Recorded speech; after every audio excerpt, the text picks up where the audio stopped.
Alkitab saya tidak berkata berserulah kepadaku, maka insya Allah aku akan menyaut kepadamu.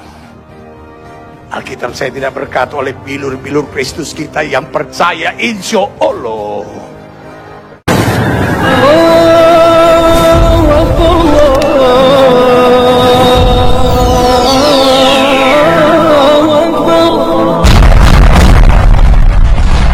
Bismillahirrahmanirrahim. Sebelum kita lanjut, jangan lupa subscribe, like, komen, dan share. Terima kasih. Jazakumullah.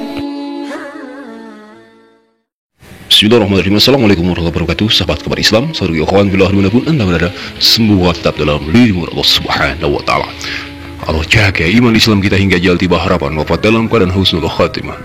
Sahabat saudara ikhwan billah, dalam kesempatan kali ini ada seorang pendeta. Siapa lagi? Pendeta Gilbert, yang ternyata dalam rekaman video tersebut seorang pendeta ini mengejek, mengolok-olok lapan insya Allahnya orang muslim. Dia katakan orang Islam itu tidak pasti, surga Islam itu tidak pasti, karena setiap kali berbicara orang Islam itu memakai kata insya Allah.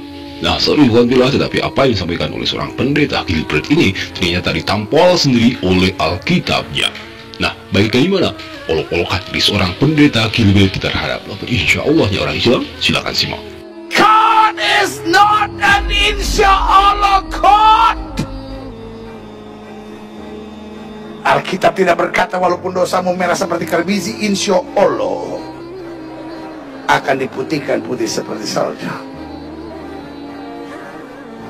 Alkitab saya tidak berkata berserulah kepadaku, maka insya Allah aku akan menyaut kepadamu. Alkitab saya tidak berkata oleh bilur-bilur Kristus kita yang percaya insya Allah sudah disembuhkan. Sehingga olehnya ketika kita marah sama Tuhan dan Tuhan, kenapa saya belum sembuh? Jawaban malaikat berkata, kan insya Allah.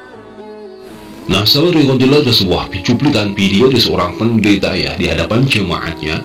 Pendeta ini mengolok-olok lapan insya Allah orang muslim. Padahal kita selaku orang muslim mengatakan lapan insya Allah itu ya tidak lain keluar dari ayat Al-Quran, atau ada ayat Al-Qurannya. Itu juga perintahan Allah Subhanahu wa Ta'ala untuk mengucapkan lapan insya Allah. Adapun sahabat ikhwanillah, ayat-ayat Al-Quran yang menyarankan atau yang menyuruh kita untuk mengucapkan insya Allah tidak lain itu adalah manfaat bagi kita sendiri.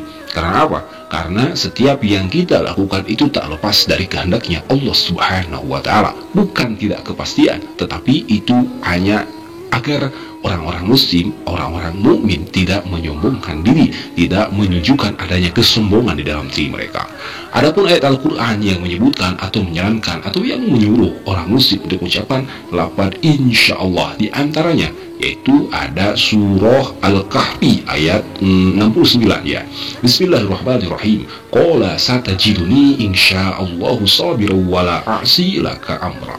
Ya, artinya dia Musa berkata, insya Allah engkau dapati aku orang yang sabar dan aku tidak akan menentangmu dalam urusan apapun. Dan juga seperti Alhamdulillah, ada di antara ayat yang lain, ayat Al-Quran yang menyebutkan tentang lapan insya Allah, yakni kisah masyhur ya, kisah populer tatkala Nabi Ibrahim alaihi salatu wassalam ini akan menyembelih anaknya, putranya. Dalam surah As-Saffat Allah menjelaskan, falamma balagha ma'ahu sa'ya qala ya bunayya inni ara fil manami anni azbahuka fanzur madza tara qala ya abati fa'al ma tu'mar satajiduni insyaallahu minas sabirin. Sallallahu alaihi wasallam. Sahabat ikhwan billah, dalam kesempatan ini kan Nabi Ibrahim alaihi wasallam tatkala diperintahkan oleh Allah Subhanahu wa Ta'ala, dicoba diuji oleh Allah Subhanahu wa Ta'ala untuk menyembelih putranya, yakni Nabi Ismail alaihi wasallam. Tatkala Nabi Ibrahim alaihissalam menceritakan apa yang dialaminya di dalam tidurnya, yakni bermimpi beberapa kali tentang menyembelihan Nabi Ismail alaihissalam, maka berceritalah Nabi Ibrahim alaihissalam kepada putranya, yakni Nabi Ismail. Dan dalam kesempatan itu ternyata Nabi Ismail harus disembelih. Inilah ujian dari Allah Subhanahu wa Ta'ala. Tetapi apa yang dilakukan? Qala ya abati fa'al ma tu'mar. Itulah perkataan Nabi Ismail alaihissalam, ya bapakku, Lakukanlah apa yang telah diperintahkan kepadamu oleh Allah Subhanahu wa Ta'ala. Dalam ayat akhirnya, satajiduni insyaallahu minas sabirin. Nabi Ismail mengucapkan, maka engkau akan mendapatiku, akan menemukanku dalam keadaan yang sabar, insya Allah. Masuk golongan orang-orang yang sabar, insya Allah. Nah, ikhwan-billah, lapan insya Allah ini masyhur di zaman Abraham atau Nabi Ibrahim alaihissalam juga.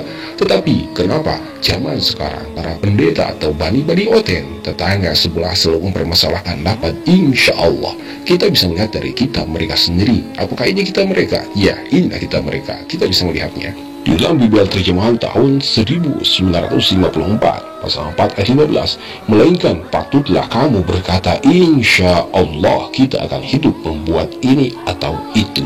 Nah, sahabat ikhwanillah, dalam perkataan insya Allah ini ya terdapat ada lafaz in, ada lafaz sya'a, dan juga lafaz Allah. Berarti kalau kita melihat dalam Bible terjemahan tahun 1954 ini, mereka juga meyakini, orang-orang sebelum mereka meyakini bahwa Allah lah satu-satunya Tuhan. Tetapi kenapa menjadi Allah itu tiga atau Tuhan itu tiga? Kembali lagi kepada perkataan insya Allah. Insya Allah, insya Allah apabila Allah menghendaki. Kita juga perhatikan di dalam Yakobus pasal 4 ayat 14 sampai 17. Jadi sekarang, hai kamu yang berkata hari ini atau besok kami berangkat ke kota Anu, dan di sana kami akan tinggal setahun dan berdagang serta mendapat untung. Sedang kamu tidak tahu apa yang akan terjadi besok. Apakah arti hidupmu? Hidupmu itu sama seperti uap yang sebentar saja kelihatan lalu lenyap. Sebenarnya kamu harus berkata jika Tuhan menghendakinya.